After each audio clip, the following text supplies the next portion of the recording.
Bonjour et bienvenue, je suis Arnaud, le créateur de Wow.net, et dans cette vidéo, je vais vous faire la démonstration de la personnalisation d'une e-carte de vœux d'entreprise avec l'outil de personnalisation Wow.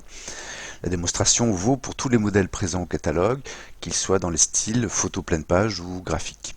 Petite remarque en préambule, pour certains modèles, il existe à droite de l'espace de personnalisation un sélecteur qui permet de choisir les variantes graphiques du modèle quand elles existent. Ici, c'est les parapluies que vous pouvez changer. Ils sont jaunes par défaut. Vous pouvez sélectionner dans le sélecteur les parapluies multicolores. En voici un autre où dans le sélecteur, vous pouvez changer de couleur de fond. Par exemple, sélectionner un gris. Pour la démonstration, j'ai choisi ce modèle qui est une pure création, totalement inédite et qui fait partie des nouveautés 2020. Notez que la vidéo dure environ 9 minutes, mais en réalité une personnalisation dure en moyenne 4 ou 5 minutes. Ici je suis un peu plus long parce que j'évoque toutes les possibilités de personnalisation existantes, d'une personnalisation simple à une personnalisation beaucoup plus avancée. Alors comme pour tous les modèles présents au catalogue, je vous propose une mise en page prédéfinie avec des éléments fictifs déjà intégrés dans la carte et qu'il suffit donc d'éditer ou de remplacer.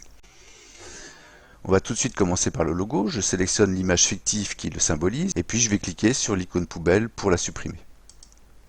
Et puis je vais remonter dans la barre d'action d'ajout d'éléments, cliquer sur le bouton ajout au logo et parcourir mon disque dur pour sélectionner le logo que je désire intégrer. Je vais prendre celui-ci qui est un logo sur fond blanc.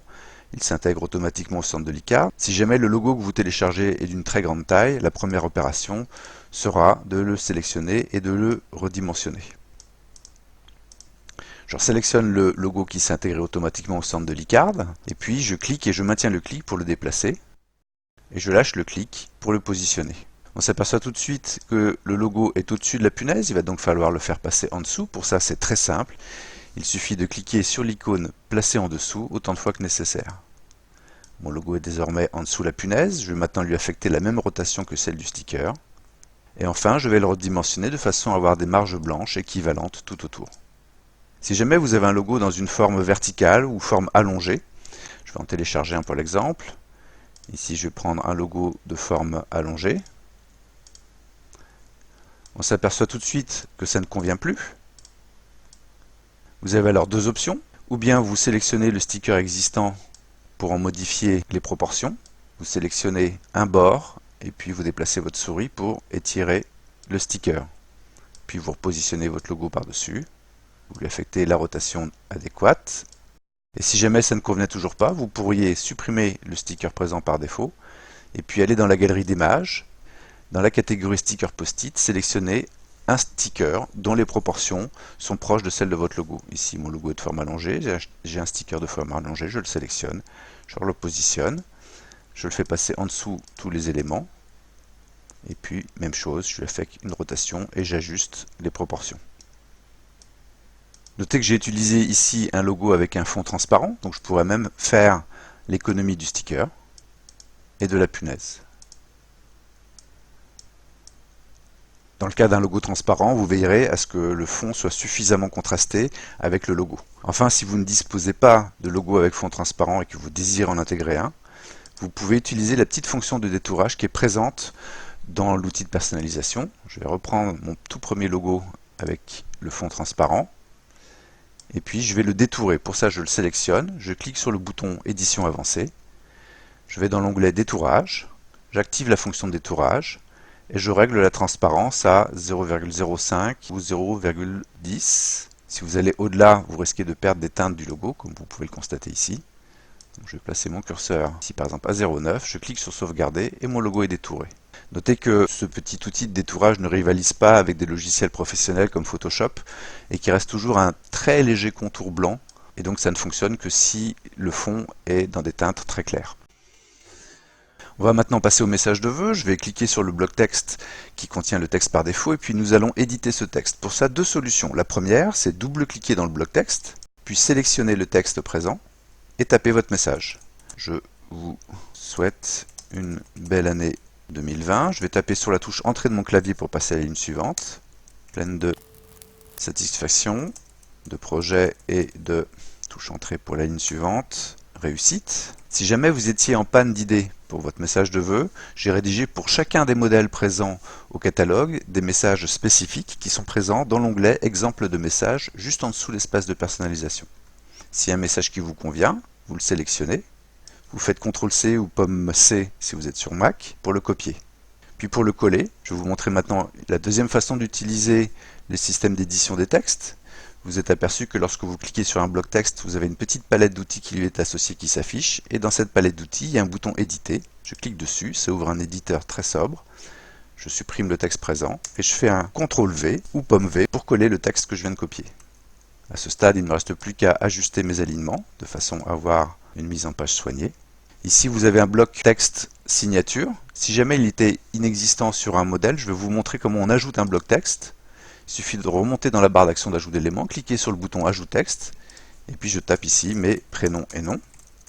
Le bloc texte apparaît au centre de l'image, je le récupère, et puis je vais lui affecter la même police, la même couleur et la même taille que celle du message de vœux. Pour le message de vœux, j'ai la Shadows into Light en taille 19 avec une couleur plutôt foncée. Je sélectionne la police dans ma liste, Shadows into Light.